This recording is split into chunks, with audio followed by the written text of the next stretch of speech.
আপনাদের সবাইকে স্বাগতম জানাচ্ছি আমাদের আজকের আলোচনার বিষয়। আমার দ্রুত বীর্য বের হয়ে যায়, আমি কি করব?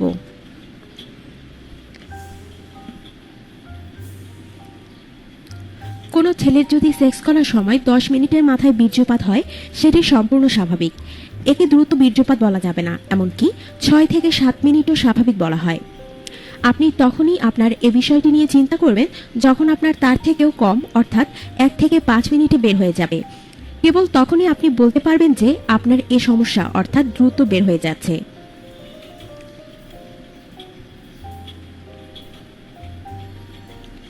চিন্তার কোনো কারণ নেই। মূল আলোচনার আগে আরেকটি প্রচলিত ধারণার কথা বলা যাক। অনেক মানুষই আছেন যারা মনে করেন তার অধিকাংশ সমস্যার কারণ মাস্টারবেশন। এই কথাটি বলার কারণ খুবই সরল। এখানে একটি থিওরি আছে, বোঝানোর চেষ্টা করছি।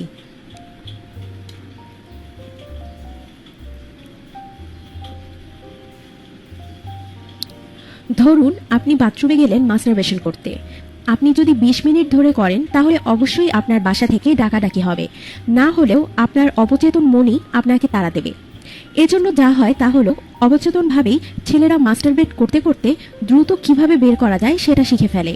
পরে সেক্স করার সময় মনের অজান্তেই হয়তো পেনিস তার সেই স্পেশাল জায়গা অথবা তার সে বিশেষ স্টাইল সে ধরে ফেলে, ফলে তাড়াতাড়ি বের হয়ে যায়।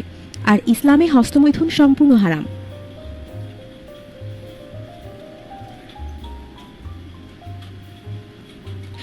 এখন যাদের আসলেই দ্রুত বের হয়ে যায় তারা কি করবেন? কারণ অবশ্যই আপনার ওয়াইফ আপনার পেনিস মুখে নিল আর আপনার বের হয়ে গেল কিছু করার আগেই, অথবা ধরলো আপনার পেনিস সাথে সাথে বের হয়ে গেল, অথবা আপনার পার্টনার হয়তো উত্তেজক কিছু করলো আপনার সাথে, তখনই বের হয়ে গেল। এগুলো হলো সমস্যা। সলিউশনে যাই এবার আমরা।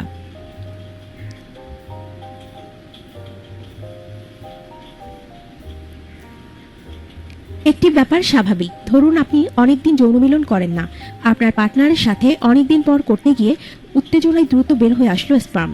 এটি স্বাভাবিক, এতে ঘাবড়ানোর কিছুই নেই। এটি আপনার অক্ষমতা নয়। এবার আসুন দেখি যাদের দ্রুত বের হয়ে যায় তারা কি কি করতে পারেন।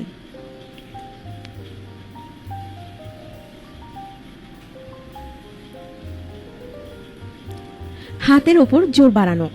অনেক সময় দেখা যায় ছেলেরা করার সময় প্রায় সব ভর পেনিসে দেয়। এতে দ্রুত বের হয়ে যেতে পারে, তাই হাতে জোর বাড়াতে হবে। এক পজিশনে বেশিক্ষণ না করে পজিশন বদলে বদলে করতে হবে।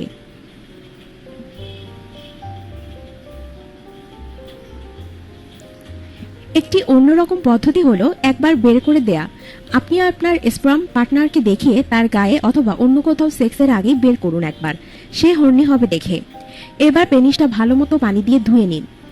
এবার 2 মিনিট ব্রেকের পর আস্তে আস্তে আবার কিসিং শুরু করুন। 15 মিনিটের মাথায় আবার ঢুকাতে সক্ষম হবার কথা।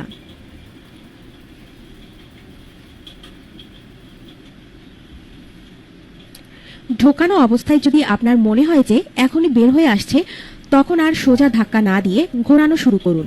হাত দিয়ে পেনিস ধরবেন না। একটি অভ্যাস প্র্যাকটিস করুন বাসায়। নিজের পেনিসকে উত্তেজিত করে বের হওয়ার ঠিক আগ মুহূর্ত পর্যন্ত নিয়ে যান। এরপর আবার স্বাভাবিক হন বের না করে। এটি সপ্তাহে একবারের বেশি না করাই ভালো, কারণ এতে দেহের ক্ষতি হতে পারে। আশা করি এ সকল ব্যাপারে সতর্ক থাকলে আপনার সেক্স লাইফ হবে আরও মজাদার।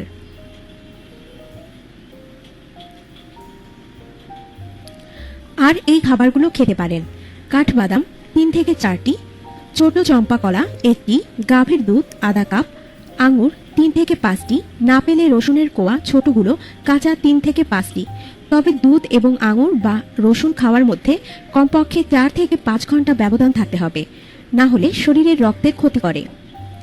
ই ক্যাপ 200 mg ক্যাপসুল প্রতি রাতে 1টি করে। আশা করছি আপনার কাজ হবে।